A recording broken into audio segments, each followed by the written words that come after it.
पहलवानों को लेकर के, पहलवानों की खबर को लेकर के बहुत सारे लोगों का अब जो इंटरेस्ट था, जो उनकी दिलचस्पी थी, वो खत्म हो गई है। बहुत सारे लोगों को लग रहा है कि पहलवानों ने तो सरेंडर कर दिया, पहलवान तो पलट गए हैं, पहलवानों ने तो पलटी मार दी है, अब छोड़िए इनके बारे में क्या बात करना। लेकिन मैं आज आपको कुछ ऐसी चीजें दिखाऊंगा जिनको देख करके आप कहेंगे कि अमृतकाल यही है, तो फिर क्या ही और कहेंगे।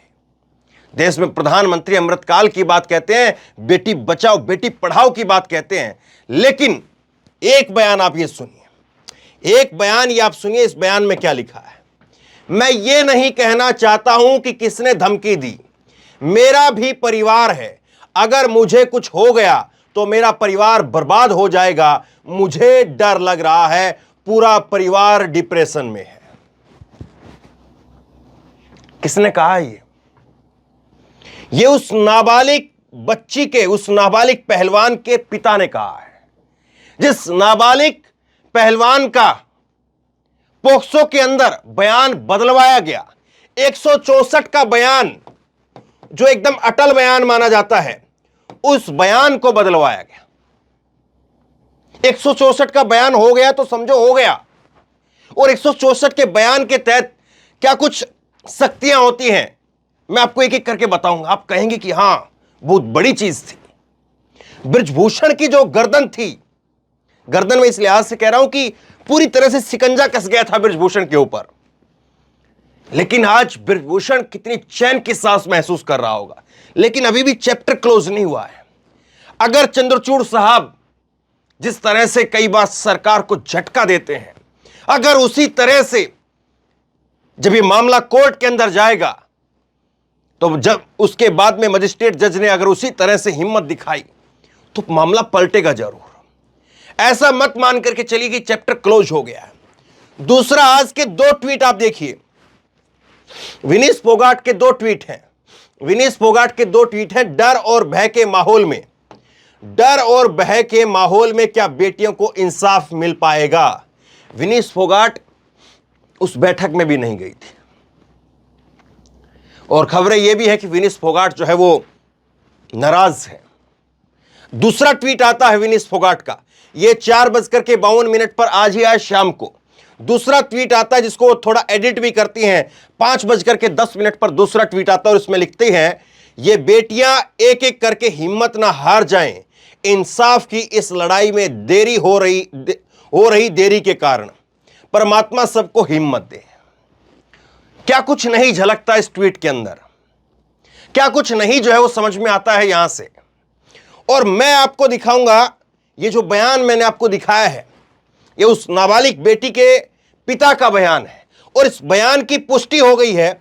और 2 रिपोर्टर, एनडीटीवी के रिपोर्टर और न्यूज 24 के रिपोर्टर, एनडीटीवी के ये न्यूज 24 के रिपोर्टर है प्रभाकर, उन्होंने पहले ये उनका बयान लिखा और ट्वीट किया कि मैं ये नहीं कहना चाहता हूं कि किसने धमकी दी है, फिर भी अगर मेरा भी परिवार है, अगर मुझे कुछ हो गया तो मेरा परिवार बर्बाद हो जाएगा, मुझे डर लग रहा है कि पूरा परिवार डिप्रेशन में है।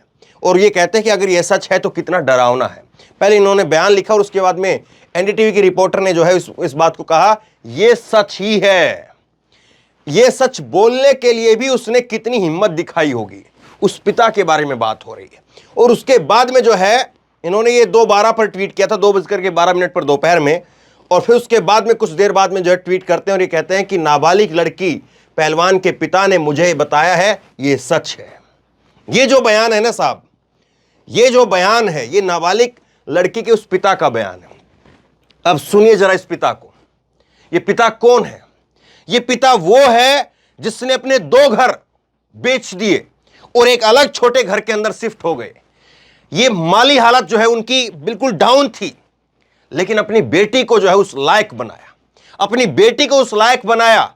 और इसकी बेटी जो है, ये जो नाबालिग बच्ची है, ये 2 चैंपियनशिप जीत चुकी थी, और जो तीसरी चैंपियनशिप थी, उस तीसरी चैंपियनशिप के फाइनल के अंदर इस नाबालिग बच्ची के अगेंस्ट में जो पहलवान के साथ में मुकाबला था, उस फाइनल मैच में जिस पहलवान के साथ इसका मुकाबला होना था, उसी पहलवान के राज्य के रेफरी और मैच रेफरी लगा दिए गए। समझ रहे हैं आप चीजों को? जिस पहलवान के साथ तीसरी चैंपियनशिप के फाइनल में इसका मुकाबला चल रहा था, 2 जीत चुकी थी, तीसरी चैंपियनशिप के अंदर जिस पहलवान के साथ में इसका मुकाबला होना था, उसी के राज्य के रेफरी और मैच रेफरी क्यों लगा दिए गए? और इसकी शिकायत कहां की जा सकती है? इसकी शिकायत की जा सकती है WFI के अंदर। WFI के अंदर जो है शिकायत की जा सकती है, लेकिन WFI में कौन बैठा है? बृजभूषण। और बृजभूषण फिर क्या कहता है? वो तो सप्लीमेंट के बहाने जो है वो सेक्सुअल फेवर की बात जो है वो पहलवानों की तरफ से बताई गई, वो आरोप उस पर लगाए गए हैं कि वो सप्लीमेंट के बहाने सेक्सुअल फेवर की डिमांड करता है। ये आरोप है उसके ऊपर। और यहां पर तो इतनी बड़ी बात हो रही है साहब, इतनी बड़ी चीजें जो है वो निकल करके सामने आ रही है। अब उसके बाद में एक चीज और समझिए आप, ये जो बृजभूषण, ये यहां पर अनुराग ठाकुर और ये यहां पर प्लेयर, ये 3 चीजें मैं आपको दिखा रहा हूं। इस पूरे मामले के अंदर पोक्सो के तहत जिस नाबालिग बच्ची का केस दर्ज हुआ था, जिसके 164 के तहत बयान दर्ज हुए थे, उसकी पहचान को उजागर कर दिया गया। ये जो नाबालिग बच्ची है, इसकी पहचान को उजागर कर दिया गया, जो कि कानूनन सरासर जुर्म है। इसके ताऊ को सामने लाया गया, उसका इंटरव्यू करवाया गया, चैनलों के अंदर उसका इंटरव्यू चला, देश और दुनिया को बता दिया गया कि वो नाबालिग बच्ची ये है। और इस नाबालिग बच्ची की स्थिति समझिए, इसके परिवार की स्थिति समझिए, क्या हालत रही होगी। सब किसी के फोन जो है इसके घर पर आ रहे होंगे, हर कोई बोल रहा होगा कि कैसे लड़ोगे भाई, तुमने तो ये क्या कर लिया। मैं एक नाम जो है वो काल्पनिक तौर पर ले रहा हूं। मान लीजिए कि इसके पिता का नाम जो है वो राम है, फर्ज के तौर पर काल्पनिक नाम बदल करके राम के पास में फोन जा रहे होंगे कि राम तुमने ये क्या कर लिया, तुमने किससे पंगा ले लिया, तुम बृजभूषण को नहीं जानते हो क्या? अरे गृह मंत्री तक उसमें इन्वॉल्व है, अरे नरेंद्र मोदी तक उसमें इन्वॉल्व है, अरे उसका कोई कुछ नहीं कर पाएगा, अरे वो योगी आदित्यनाथ उत्तर प्रदेश में तुम जानते नहीं हो क्या? सुबह से शाम तक इसके पिता के पास में ऐसे फोन आते होंगे, तरह तरह से डराया जाता होगा। यहां पर आप और हम जितनी मर्जी बातें कर लें, जितना मर्जी ढोल पीट लें, लेकिन इसके दुख की कल्पना, इसके डर की कल्पना आप कर नहीं सकते हैं। और उसके बावजूद ये खड़ा रहा। इसने कहा है कि अभी जो इसका पूरा बयान है, ये बयान का एक हिस्सा मैंने आपको दिखाया है, इसका जो पूरा बयान है, नाबालिग लड़की के पिता का जो पूरा बयान है, उसने कहा है कि मैं अपने बयानों को, ये बच्ची के जो बयान है उनको दोबारा से दर्ज करवाया है, और दोबारा से जब बयान दर्ज करवाया है तो उसमें कुछ चीजें ऐसी चली गई थी जो गुस्से में, आवेश में आ गई थी। और मैं ये नहीं कहता कि बृजभूषण ने यौन शोषण किया है, भेदभाव का आरोप है। जो मैच रेफरी की बात मैंने आपको बताई है, कुछ उस तरह के आरोप जो हैं वो अब लगाए गए हैं। एक चीज अभी भी इसमें बाकी है, अगर सबको लग रहा हो कि देखिए ये तो पूरा मामला ही तहस नहस हो गया है, अभी भी इसमें संभावनाएं बाकी हैं। क्या संभावनाएं बाकी हैं?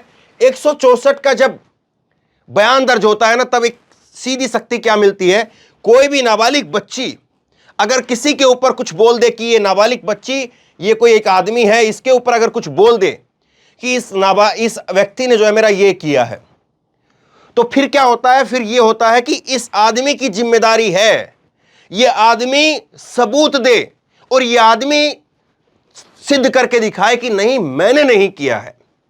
इसमें फिर नाबालिग की जिम्मेदारी नहीं होती है कि वो सबूत दे। ये पोक्सो के तहत एक बड़ी शक्ति है, क्योंकि कानून ये मानता है कि नाबालिग जो है वो कहां से सबूत लेकर के आएगी। सबूत इस व्यक्ति को देना है, सबूत इस व्यक्ति को बताना है कि नहीं मैंने उसके साथ में सेक्सुअली या और दूसरे तरीके से कुछ नहीं किया है, मैं उस फला दिन पर फला समय पर जो है वहां पर नहीं था। ये सब बातें होती हैं। अब दूसरी एक और चीज ये है, 164 के तहत 2 बार इसमें बयान दर्ज हुए हैं। 2 बार जब बयान दर्ज हुए हैं तो ये जब मामला कोर्ट के अंदर जाएगा तो पुलिस को बताना पड़ेगा, पुलिस को बताना पड़ेगा कि आखिरकार ऐसा क्यों हुआ कि 2 बार बयान जो है उसके दिलवाए गए। और दूसरी बात यह है कि जब यह मामला कोर्ट के अंदर जाएगा और मामला कोर्ट में बिल्कुल जाएगा। पुलिस के पास में कोई अथॉरिटी नहीं है कि अगर बयान बदल दिए गए, अगर पिता इस तरह की बातें जो है वो आकर के सामने कह रहा है तो इस मामले को रफा दफा कर दें, खत्म कर दें, एफआईआर को उठवा दें। ऐसा कोई पुलिस के पास में प्रावधान नहीं है। पुलिस केवल और केवल जो है वो इसमें इन्वेस्टिगेशन कर सकती है। इन्वेस्टिगेशन करके पुलिस अपनी एक रिपोर्ट तैयार कर सकती है। पुलिस मामले को खारिज नहीं करवा सकती है। मामला तो कोर्ट में जाएगा ही जाएगा, और मामला जब कोर्ट के अंदर जाएगा तब जज साहब जो है उनके विवेक के ऊपर जो है वो निर्धारित करता है कि वो कौन से वाले बयान को सही मानते हैं, कौन से वाले बयान के तहत कार्रवाई करते हैं।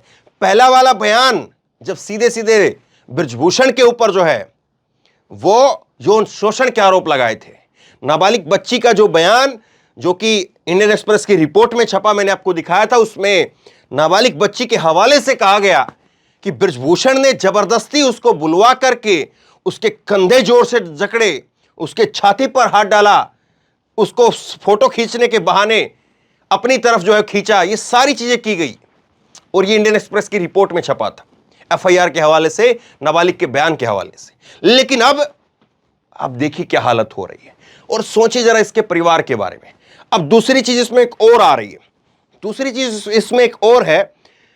जब ये प्रदर्शन शुरुआत में शुरू हुआ था जंतर मंतर के पास में, ये पहले वाला नहीं, जनवरी वाले का जिक्र नहीं कर रहा हूं, 3 दिन वाले का नहीं, 35 दिनों तक 36 दिनों तक जो प्रदर्शन चला उसका मैं बता रहा हूं। और जब ये पंचायतें हुई, इन पंचायतों के अंदर में गया, एक बात कहने वाले बहुत सारे लोग थे। कौन सी बात? कि बृजभूषण ने गाड़ी भर करके पैसे की वो घुमाई हुई है और लोग जो हैं उनको खरीदा जा रहा है। ये बात, ये आरोप लगाने वाले बहुत सारे लोग थे। कैमरे पर कोई नहीं बोलना चाहता था। और दूसरी बात यह भी थी कि इसके जो ताऊ जी, जिसका हालांकि उसके ऊपर जो है पोक्सो के तहत मामला दर्ज होना चाहिए था, जिस ताऊ जी ने जो है इसके वो पोक्सो के तहत इसकी पहचान को उजागर किया, उसके तहत कानूनी कार्रवाई होनी चाहिए थी। क्यों नहीं हुई? कोई भी व्यक्ति हो, चाहे परिवार का सदस्य हो, लेकिन पोक्सो के तहत अगर मामला दर्ज होता है तो उसकी पहचान को उजागर नहीं कर सकता है। तो ये कौन व्यक्ति था? इसका ताऊजी जो है वो कौन था? मैं उसकी चेहरा नहीं दिखा रहा हूं, लेकिन चैनल के ऊपर, कई चैनलों के ऊपर और सोशल मीडिया के कई पेज के ऊपर, कई आईटी सेल के पेज के ऊपर उसकी बाइट चली है, और उसके बाइट जो इंटरव्यू चले हैं, अखबारों में भी इंटरव्यू उसके चल गए। तो उसके ऊपर तो मामला दर्ज होना चाहिए। जो व्यक्ति पोक्सो के तहत मामला जो पहचान है उसको उजागर करने का काम कर रहा है। लेकिन किस तरह से चीजें हो रही हैं, कैसे चीजें हो रही हैं, और क्या ये सारी चीजें आप बताइए आपके जहन में एक सवाल को पैदा नहीं करती कि इतना सब कुछ हो रहा है, इतना सब कुछ हो रहा है। और मत भूलिए, कोई एक केस, मैं एक आखिरी उदाहरण देता हूं और इसके बाद वीडियो को खत्म करता हूं। एक केस, कोई भी एक केस जिसमें आपका नाम शामिल है और आप शिकायत करता है और आपको देश के गृह मंत्री बुला ले, और देश के गृह मंत्री बुला करके वहां पर अपने सरकारी बंगले के ऊपर पूरे साज सज्जों के साथ में आपको चाय नाश्ता कराएं, और फिर उसके बाद में कहें कि देखिए साहब, कर लीजिए, ठीक है, अच्छा है, बस केवल सलाह मशवरे के लिए। और मैं तो कहता हूं इतनी बात भी शायद गृह मंत्री साहब ने नहीं कही होगी, बस केवल चाय नाश्ता ही तो करवाया होगा। तो सोचिए आप कब तक टिके रहेंगे, कब तक आप टिके रहेंगे, और किसके भरोसे? उदाहरण देखिए आप पन्ने पलट पलट करके, किसके भरोसे कोई टिकेगा? कौन है किसके भरोसे कोई टिक सकता है? सोचिए जरूर इस बात को। लेकिन इन सब चीजों के बावजूद जब ये सब कुछ कहा जा रहा है, ये सब कुछ लिखा जा रहा है, ये सब कुछ बताया जा रहा है कि लड़की का पिता कह रहा है कि हाँ ये सच है, इन सब के बावजूद हम आज कह रहे हैं कि अमृतकाल है, और उस अमृतकाल के अंदर बृजभूषण शरण सिंह माननीय सांसद, वो किस तरह से अपनी छाप उसके ऊपर छोड़ रहे हैं, इस बात को देखिए। बहुत कुछ साफ हो जाएगा, बहुत कुछ तय हो जाएगा।